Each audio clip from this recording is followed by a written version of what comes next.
Kapag xin ay san pitay Katsan dia lom lo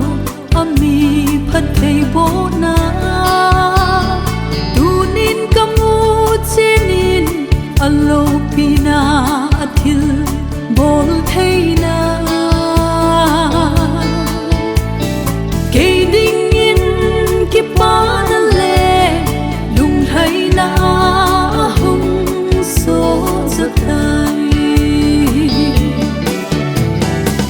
Alo pin aki dange pakai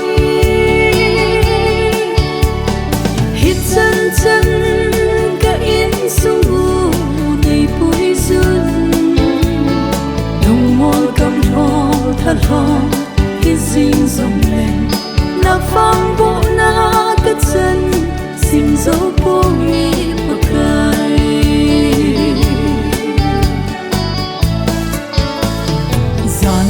Zan zan lai gila ka tau na o sang zing pa kai ka vai kon vai run nang yin nei het pi in building